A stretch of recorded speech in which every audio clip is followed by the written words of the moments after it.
네, 안녕하세요.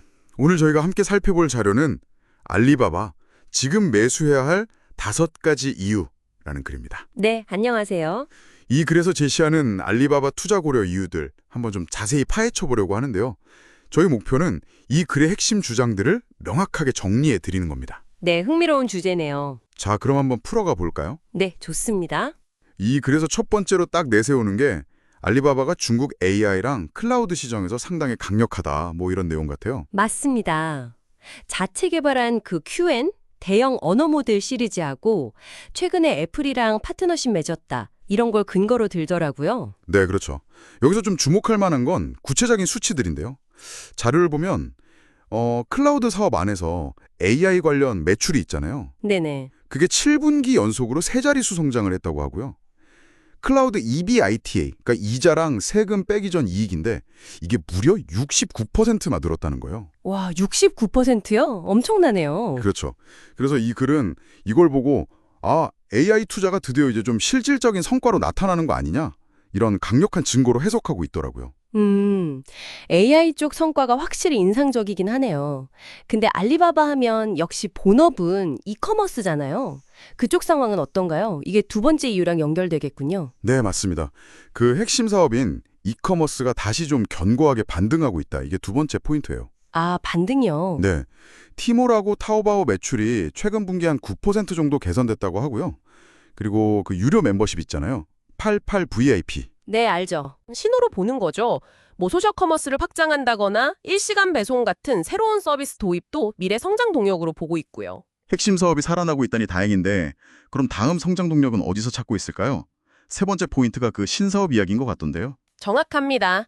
특히 국제 이커머스, 자료에서는 이걸 AIDC, 그러니까 인터내셔널 디지털 커머스라고 부르는데 이 부문의 잠재력에 좀 주목하고 있어요. 국제 이커머스, 알리익스프레스나 뭐 그런 데 말하는 거죠? 네, 맞아요. 알리익스프레스, 트렌디올 같은 플랫폼들이죠.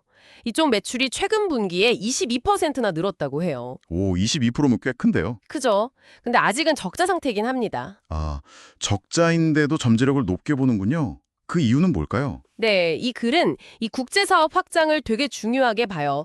중국 내수 시장은 이제 좀 성장의 한계가 있을 수 있으니까 이걸 넘어서 글로벌 플레이어로 가기 위한 핵심 전략이다. 이렇게 보는 거죠. 일리가 있네요. 특히 그 물류 자회사 있잖아요. 케이르야오. 이런 인프라 투자가 경쟁력을 더해주고 나중에 이 사업이 흑자로 딱 돌아서면 회사 전체 실적에 꽤 긍정적인 영향을 줄 거다. 이게 이 분석의 시각입니다. 성장하고 확장하는 이야기는 잘 들었고요. 네 번째는 운영 효율성, 그러니까 수익성 개선이라고요. 단순히 뭐 몸집만 불리는 게 아니다, 이런 얘기겠죠? 그렇죠. 그냥 막 커지는 게 아니라 내실도 다지고 있다는 건데요. 자료에 따르면 최근 분기 매출은 한 7% 늘었는데 조정 EBITA는 무려 36%나 급증했어요. 와, 36%요? 매출 증가율보다 훨씬 높네요. 네, 훨씬 높죠. 그래서 여기서 이 글은 알리바바가 이제 좀 비용 효율적인 성장 단계로 들어선 거 아니야? 이런 질문을 던지는 거예요. 아하. 그리고 아까 말씀드린 클라우드 EBITA 69% 증가를 다시 한번 근거로 들면서 이 투자 사이클이 이제 성과를 회수하는 국면에 들어섰다. 이런 주장을 좀 뒷받침하고 있죠. 네, 이해가 됩니다. 그럼 마지막 5번째 이유는 뭔가요? 앞서 4가지가 다 좋아도 사실 가격이 너무 비싸면 좀 매력이 떨어질 수 있잖아요. 바로 그 점입니다. 저평가 매력이 마지막 포인트예요. 저평가. 네, 2026년 예상 주가 수익 비율, 그 PE라고 하죠, 보통.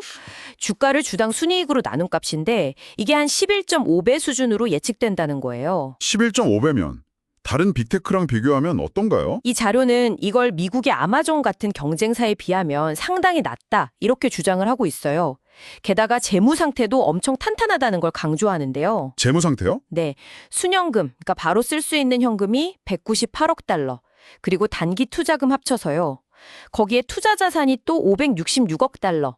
이걸 다 합치면 현재 시가총액의 한 28%에 달한다고 해요. 와, 시총의 28%요?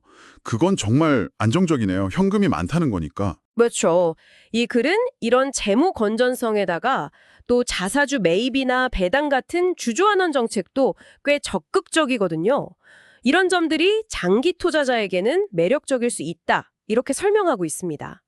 그렇군요. 물론 글 마지막에는 항상 그렇듯이 중국 내 규제 불확실성이라든지 뭐 경쟁이 점점 심해진다든지 하는 리스크 요인도 분명히 있다 이렇게 언급하면서 좀 균형을 잡으려고 하고요. 자, 그럼 이 분석글의 핵심 주장을 한번 요약해 보자면 알리바바가 AI 클라우드, 그리고 이커머스 회복, 또 국제 사업이라는 여러 성장 동력을 가지고 있고 네, 그렇죠. 다각도로. 동시에 수익성도 개선되고 있고 또 밸류에이션, 그러니까 주가 수준도 매력적이다. 이런 강점들을 다 갖췄다. 뭐 이런 이야기네요. 맞습니다. 제시된 그 구체적인 수치들이나 근거들을 보면 상당히 설득력 있는 투자 논리를 잘 구축하고 있다고 볼 수 있어요. 네. 하지만 이 글 스스로도 인정하듯이 외부 환경 변수들, 특히 뭐 규제라든지 경쟁 같은 리스크는 투자 결정을 할 때 반드시 같이 고려해야 할 부분이겠죠. 확실히 다각도로 생각해 볼 내용인 것 같습니다.